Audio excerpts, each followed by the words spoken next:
श्री कृष्ण कहते हैं, समय कभी नहीं रुकता है। यदि आज बुरा चल रहा है तो कल अवश्य ही अच्छा आएगा। आप सिर्फ निस्वार्थ भाव से कर्म कीजिए, वही आपके हाथ में है।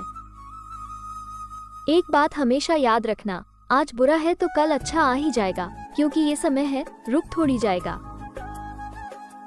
वक्त अच्छा हो या बुरा, दोनों गुजर ही जाते हैं, इसलिए अपने अच्छे वक्त में घमंड मत करिए और बुरे वक्त में हौसला मत हारिए। अगर आप बुरे वक्त से गुजर रहे हैं तो चलते रहिए, रुकिए मत, क्योंकि बुरा वक्त गुजर जाएगा। दोस्तों, वक्त जख्म देता भी है और वक्त जख्म भरता भी है। एक नगर में एक राजा रहते थे।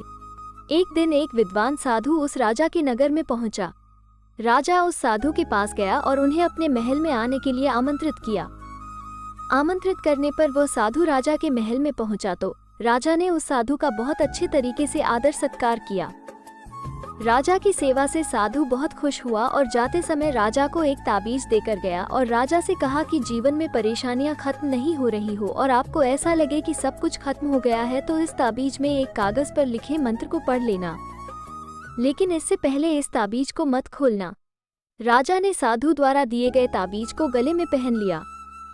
कुछ दिन बाद राजा के नगर पर शत्रुओं ने आक्रमण किया और शत्रुओं से राजा की सेना हार गई। राजा अपने प्राण बचाकर जंगल में भाग गया और छिप गया। उसे गुफा में शत्रु के सैनिकों के कदमों की आवाज सुनाई दी तो राजा को लगा, अब मैं फंस गया हूँ और सब कुछ खत्म हो गया है, ये सैनिक मुझे बंदी बना लेंगे। तभी राजा को उस साधु के ताबीज की याद आई। राजा ने तुरंत ताबीज खोला और कागज निकाला। उस पर लिखा था, ये समय भी कट जाएगा। राजा को ये पढ़कर थोड़ा सा आराम मिला। फिर कुछ देर बाद सैनिकों के कदमों की आवाज आनी बंद हो गई। तो राजा ने गुफा से झांककर देखा तो सैनिक वहां से काफी दूर चले गए थे। फिर राजा अपने प्राण बचाकर अपने राज्य की तरफ चला गया। तो दोस्तों, आपको ये कहानी कैसी लगी हमें कमेंट करके जरूर बताएं और पोस्ट को लाइक और शेयर जरूर करें।